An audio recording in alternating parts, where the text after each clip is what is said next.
यह कहानी मेरे एक रिश्तेदार गुड्डू की है। यह उसने मुझे पर्सनली सुनाई थी। बात है दिसंबर 2008 की। दिसंबर 2008, दिसंबर का महीना, कड़कती ठंड और सुनसान सड़कें। बात शुरू करते हैं गुड्डू के घर से। गुड्डू अपने घर में सबसे बड़ा भाई था। उसका एक छोटा भाई दीपक। गुड्डू के पिता ऑटो चलाया करते थे, तो दिन भर ऑटो चलाने के बाद जब वो शाम को आया करते तो लगभग रोज का एक ही रूटीन था कि रोज वो गुड्डू को देखें और गुड्डू को रोज ताने मारे।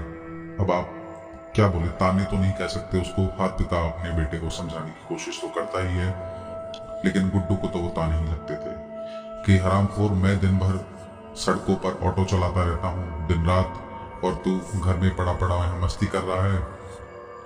अभी बातें गुड्डू को कहीं ना कहीं चुभती तो थी, क्योंकि वो नौकरी तलाशने की बहुत कोशिश कर रहा था, पर शायद आप लोगों को पता होगा कि वो बहुत मंदी का दौर था। उस समय बहुत लोगों की नौकरियां छूट गई थी, तो एक नए लड़के को नौकरी मिलना, वो भी एक फ्रेशर को, कैसे पॉसिबल था। तो बहुत कोशिशें करने के बाद भी उसे नौकरी नहीं मिल रही थी। उसे आने जाने वाले घर पे रिश्तेदार, अड़ोस पड़ोस वाले सब छेड़ा करते थे, अरे तेरे जीने का कोई फायदा नहीं है, तेरे पिता इस उम्र में भी ऑटो चलाते हैं और तू दिन भर घर में पड़ा रहता है। वो सोचता था कोई नहीं, एक दिन इस बात का जवाब मैं सबको दूंगा, अच्छे से कमाऊंगा, और जब पता चलेगा सबको। एक दिन शाम को गुड्डू घर पर बैठा बैठा अपने, अब जानते हैं जो इस तरह के बेरोजगार लोग होते हैं वो कुछ ना कुछ अपने दिमाग में बुनते रहते हैं। वो सोच रहा था कि क्यों ना मैं पापा का ऑटो चला लिया करूं रात को। दिन में तो पापा चलाते हैं, तो रात को मैं चला लिया करूं। अब जैसे ही उसके पिताजी आए, आज उसने पक्का मन बना लिया था कि आज तो ऑटो लेके ही जाऊंगा। पापा को बताना पड़े चाहे ना बताना पड़े, मैं तो ऑटो लेके ही जाऊंगा।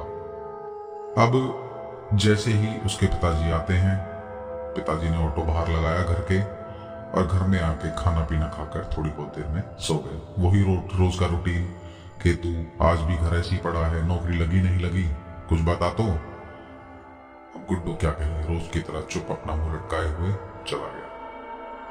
पापा की टेबल से चाबी उठाई और ऑटो लेकर निकल गया। सोचा आज तो पैसे कमा के ही लौटूंगा, और जब पैसे पिताजी के हाथ में दूंगा तो पापा को थोड़ा बहुत तो एहसास होगा कि हाँ, मेरा बेटा इतना नालायक नहीं है जितना मैं समझता हूं। तो वो घर से निकल गया। पिताजी सो चुके थे और घर में लगभग इस टाइम तक सब लोग सो जाते थे। टाइम हो चुका था लगभग रात के 11 बजे। अब 11 बजे के बाद ऑटो चलाने का उसको एक्सपीरियंस तो था, क्योंकि वो पहले कभी कभी जैसे सर्विस कराने के लिए पिताजी के लिए कि पापा सर्विस आप रहने दीजिए मैं करवा लाता हूँ, तो उसे ऑटो चलाना आता था और रास्ते की जानकारी भी ठीक ठाक थी। आप जानते हैं इस उम्र का लड़का घूमता ही रहता है यहाँ, तो उसे रास्तों की नॉलेज भी लगभग पूरी थी। अब दिल्ली शहर, रात का टाइम, दिसंबर का महीना, 11 बजे के बाद वो निकल गया। आज धुन सवार थी, आज कम से कम 500-600 रुपए तो कमा के लाने ही है रात में। 2008 में 600 रुपए आप समझ भी रहे होंगे। रात को लगभग 2-2:30 बजे का समय हो चुका था, और पैसे कमाने की ललक में वो टाइम का बिल्कुल ध्यान दे ही नहीं रहा था। उसे तो बस ये था कि आज ज्यादा से ज्यादा पैसे कमाने ही हैं। तो ठीक है, टाइम धीरे धीरे और बीतता चला गया। टाइम हो गया लगभग 2:30 से 2:45 बजे का। अब 2:30 से 2:45 बजे आप समझ रहे हैं, सड़कें बिल्कुल सुनसान हो चुकी हैं। अब सवारियां भी मिलनी बंद हो गई हैं, क्योंकि ये ना रात का समय शुरुआती समय कहलाएगा और ना ही सुबह होने वाली है। अभी बिल्कुल सुनसान, अंधेरा, गहरी रात। उसे ऐसा लगता है कि अब सवारियां मिलनी बंद हो गई हैं, तो चलो घर ही चला जाए। तो क्योंकि वो अपने घर के बहुत नजदीक था, तो उसे ऐसा लगा ये बगल वाला रास्ता ले लेता हूँ और इस रास्ते से जाकर मैं बहुत जल्दी पहुंच जाऊंगा, क्योंकि ये रास्ता उसके घर की तरफ एक शॉर्टकट था। लेकिन उसे ये भी पता था कि ये रास्ता जो है, यहाँ पर कुछ ना कुछ घटनाएं हमेशा होती रहती हैं। किसी को कोई मार देता है, किसी से छीना झपटी हो जाती है, और एक्सीडेंट और पता नहीं क्या क्या, क्योंकि ये रास्ता बिल्कुल एकदम जंगल, दोनों तरफ जंगल, और आसपास में सिर्फ बहुत दूर दूर एक दो ही कोई घर देखने को मिलते होंगे। अब गुड्डू का क्या था, जवान लड़का, आप समझ रहे हैं, इसे क्या, मतलब 10 मिनट का ही तो रास्ता है, मैं 10 मिनट के बदले 5 मिनट में ही पहुंच जाऊंगा, और जो होगा सो देख होगा क्या, मैं चला ही जाऊंगा। तो कोई नहीं, उसने वो रास्ता ले लिया, उस तरफ मुड़ गया। और आप मेरी माने तो यह रास्ता, ये जो मोड़ लिया उसने, ये उसके लिए उसके जीवन का एक बहुत ही गलत मोड़ साबित हुआ। अब कुछ दूर चलने के बाद चल रहा है, अंधेरा बिल्कुल, ना इस तरफ कुछ दिख रहा है ना इस तरफ, हेडलाइट सामने की जल रही है, जितनी दूर तक हेडलाइट जल रही है सिर्फ उतना ही दूर दिखाई दे रहा है। लगभग 2-3 मिनट चलने के बाद उसे 2 लोग मिलते हैं। 2 लोग हाथ देने लगे उसको, और आप जानते हैं सवारी का हाथ देने का तरीका और लूटने पाटने वालों का तरीका अलग ही होता है कुछ। तो उसने हाथ दिया उनको, दोनों लोगों ने। वो रुक गया, रुक कर वो पूछता है, हाँ जी भैया बताइए, क्या मदद कर सकता हूँ आपकी इतनी रात को?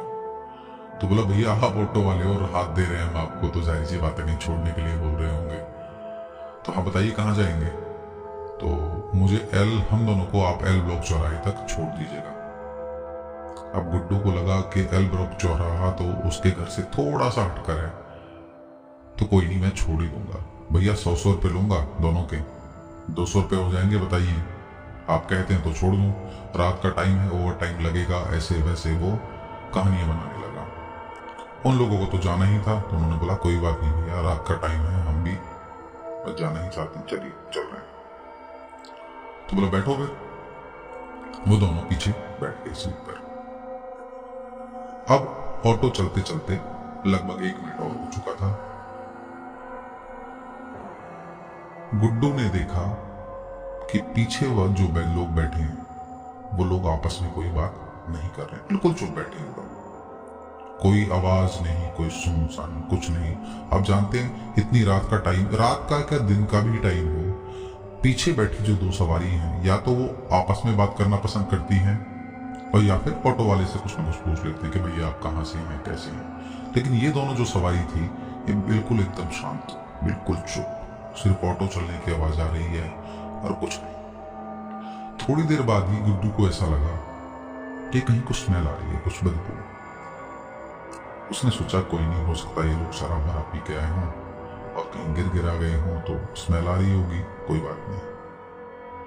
अचानक से गुड्डू की नजर, जो रियर व्यू मिरर होता है ऑटो के अंदर, जिसमें से ऑटो वाला जो ड्राइवर है वो पीछे देख सकता है, उसकी नजर उस शीशे पर चली गई।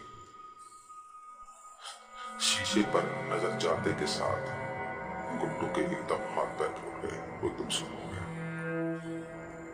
क्योंकि पीछे जो 2 लोग बैठे थे उनके सर से खून टपक रहा था, आंखें एकदम सफेद सफेद, कटे फटे चेहरे, कहीं से चेहरा जला हुआ है, कहीं फटा हुआ है, फटे हुए गले में से नसें और हड्डी दिख रही है।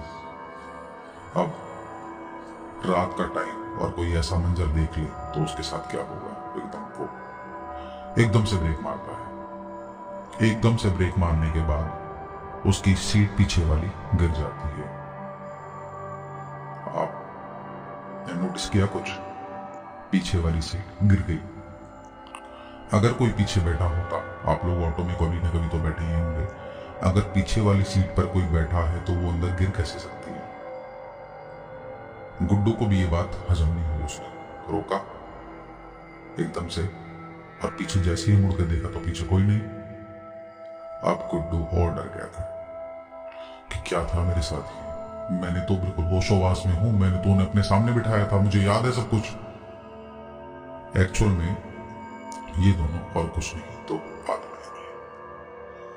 अब ये समझते के साथ ही, आप इतना भी ना समझ तो था नहीं ये लड़का, इतना इसके समझ में आ चुका था कि मेरे साथ ये दो आत्माएं आ रही हैं। अब वो क्या करे?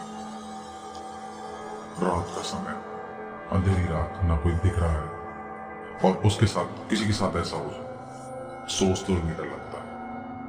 वो लड़का एकदम सुन, उसके ना हाथ हिल रहे हैं ना पैर हिल रहे हैं, पसीना, इतनी सर्दी में पसीना।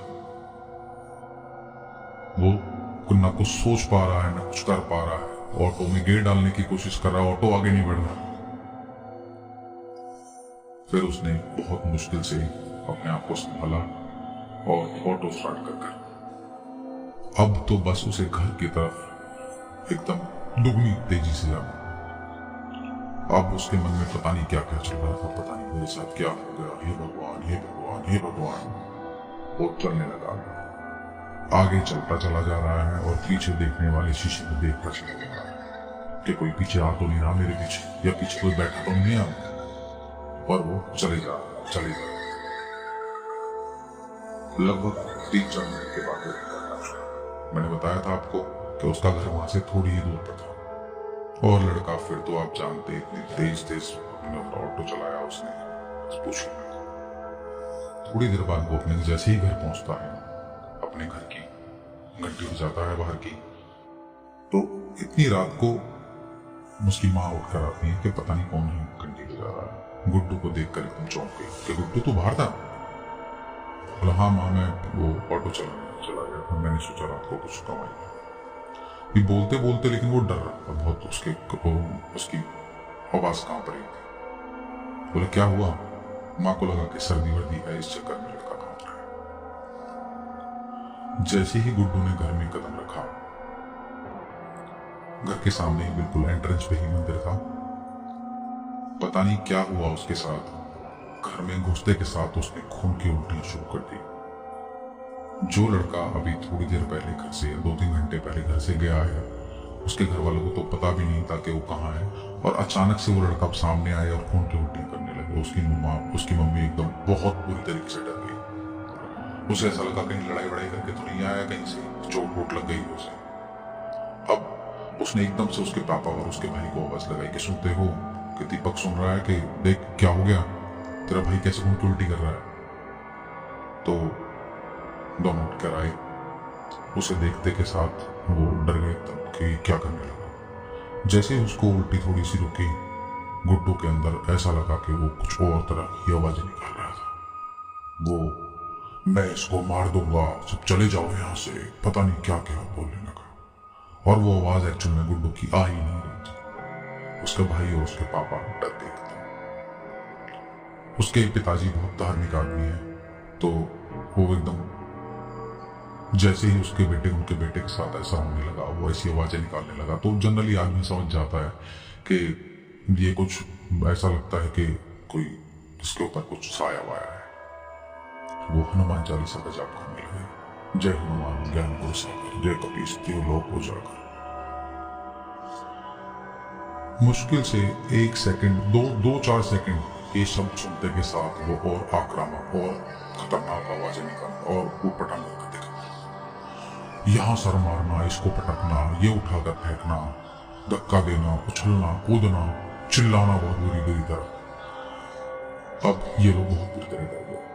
वहीं कोने में बैठा, कोने में खड़ा हुआ गुड्डू का भाई दीपक ये सब बहुत बारीकी से सुन रहा था। तो क्या कर रहा है? उसे लगा कि अब ये पापा के उसकी है नहीं, ये समझ में नहीं आएगा, हमारे भी सबको धक्का दे रहा था। सब लोग बहुत इतनी ताकत से धक्का दे रहा था कि उन लोगों के वो काबू में भी नहीं आ रहा था। तो दीपक बगल वाले एक पुजारी बाबा को जाके तुरंत चला गया उनके घर पर कि अंकल मेरे भाई को ऐसा हो रहा है। पुजारी बाबा को जैसे ही पता चला कि ऐसी हरकत है तो समझ गए, और वो तुरंत अपने साथ हाथ में लोटे में गंगा जल लेकर और अपना थैला लेकर तुरंत आ गए।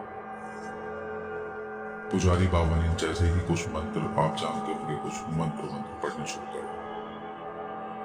उन मंत्रों के उच्चारण से गुड्डू और भयानक और तेज आवाजें निकालने लगा। जैसे ही पंडित जी के मंत्र और ज्यादा बढ़े, गुड्डू की आवाजें, गुड्डू की हरकतें बिल्कुल आउट ऑफ कंट्रोल। वो रुकने का नाम ही नहीं ले रहा था। कभी उल्टी करे, कभी किसी को कुछ बोले, मैं इसको मार दूंगा, मैं ये कर दूंगा, मैं वो कर दूंगा, आज को ही नहीं बेचेगा। तो वो पुजारी बाबा रेगुलर मंत्र पढ़ने लगे, गंगा जल छिड़कने लगे उसके ऊपर। थोड़ी देर में वो शांत हो गया। सबको लगा चलो सब ठीक होगा, अब शांत हो चुका है, इसका मतलब सब ओके। लेकिन पुजारी बाबा ने बोला कि अभी ये सिर्फ थोड़ी देर के लिए शांत हुआ है, मैं अभी इसका पूरा इलाज इस समय रात को नहीं कर सकता। आप जानते हैं इस तरह की शक्तियां रात को बहुत शक्तिशाली हो जाती हैं। लेकिन कुछ भी करके उन पंडित बाबा जी ने थोड़ी बहुत देर के लिए उसको शांत कर दिया था। अब जैसे ही उसको थोड़ी देर में होश आता है तो गुड्डू अपने ऊपर आप बीती बताता है कि ऐसे ऐसे मुझे रास्ते में 2 लोग मिले, मेरे साथ ऐसा हुआ, मैं डर गया और उसके बाद से ही मेरे साथ ऐसा हो रहा है।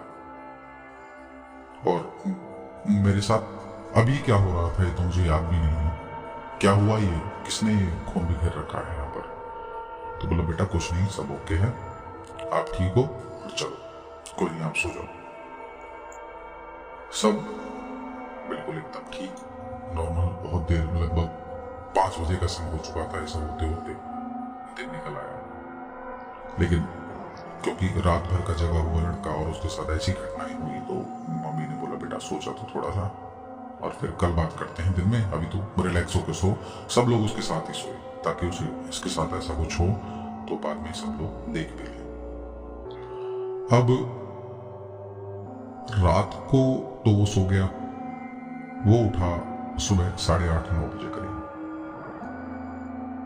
सब लोग चाय नाश्ता कर रहे थे। चाय नाश्ता करते करते ही फिर देखते हैं कि गुड्डू फिर से कुछ बैठे बैठे हिलने लगा, कुछ आवाजें निकालने लगा। जैसे ही उसने आवाजें निकालनी शुरू करी, अब समझ में आ गया उसके पापा को कि वो रात को जो पंडित जी बोल रहे थे वो सही बोल रहे थे। उन्हें फिर एक ही आइडिया आया कि अब देर ना करते हुए मैं इसको श्री बालाजी के दरबार में ले जाता हूँ। बालाजी मंदिर आपने राजस्थान में सुना ही होगा कि वहां पर तो अच्छे अच्छे लोग भी ठीक हो जाते हैं जिसके इनके साथ कुछ भी बड़ी से बड़ी समस्या हो।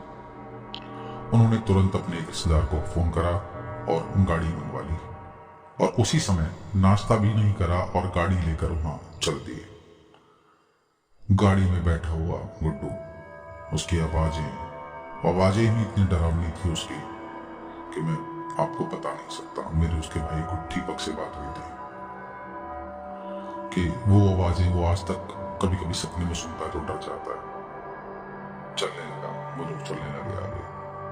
जैसे ही मंदिर का परिसर आया, आप समझ, मंदिर की बाउंड्री आई।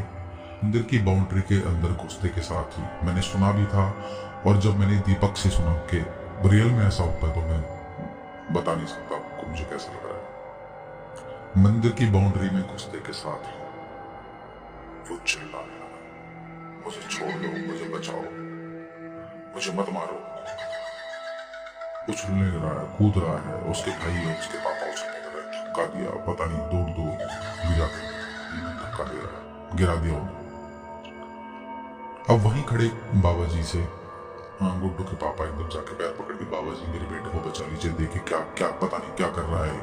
कल रात से जब से आया है, जब से इसकी हरकतें हम समझ ही नहीं पा रहे हैं, क्या करें बाबा जी। तो बाबा जी ने बोला बेटा देखो, अब आप आ गए हो बालाजी के दरबार में, यहाँ अब आपको कुछ करने की जरूरत नहीं है, जो करेंगे बालाजी अपने आप कर लेंगे, अब आप इसे बालाजी के हवाले कर दो।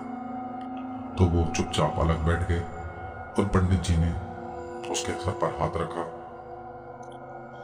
वो मतलब देखिए कि कितनी शक्ति होती है सिद्ध साधु में, जहां वो सब लोगों को धक्का दे दे के दूर दूर गिरा दे रहा था, वहां उस साधु बाबा का वो हाथ नहीं हटा पाया अपने शरीर से। अब उन बाबा ने बोला कि इस बच्चे को परेशान मत कर और छोड़ दो, और देख वहां सामने बालाजी के आगे नतमस्तक हो जा और सॉरी बोल दे, माफी मांग ले, तो कोई नहीं। थोड़ी देर फिर से ये ड्रामा चला। फिर से उछलने कूदने लगा, फिर से पता नहीं क्या क्या करने लगा। लेकिन धीरे धीरे धीरे धीरे बालाजी के आगे उसने अपने टेक ही दिए और अपनी माफी मांगने लगा कि अब मैं इस लड़के को छोड़ दूंगा, अब मुझे माफ करो। फिर थोड़ी देर में ही गुड्डू बिल्कुल एकदम ठीक हो गया और वहां से वो लोग चल दिए। प्रसाद वगैरह लेकर वो लोग चल दिए। आप जानते होंगे कि बालाजी से जो प्रसाद होता है वो अक्सर लोग नहीं एक्सेप्ट करते हैं, वो इसीलिए क्योंकि वहां पर इस तरह की समस्याओं का समाधान होता है, लोग डर जाते हैं अंदर से। लेकिन देखिए अंत में जीत भगवान की ही हुई। थोड़ी देर बाद जब वो लोग वापस आ रहे थे तो फिर गुड्डू बता रहा है कि मुझे अंदर से फील हो रहा था कि मेरे साथ मेरे ऊपर दो लोग मेरे शरीर के अंदर और घुसे हुए थे, लेकिन मुझे पूरा था होश और नहीं था, पता नहीं वो एक्सपीरियंस वो बयान ही नहीं कर पा रहा था। तो उसके पिताजी ने बोला, बेटा जब ऐसा था तो तुझे पता था कि वो रास्ता ऐसा है तो उस रास्ते की तरफ गया ही क्यों? बोला, पापा आज की तो गलती हो गई, आज के बाद कभी ऐसा नहीं होगा। तो चलिए अंत भला तो सब भला।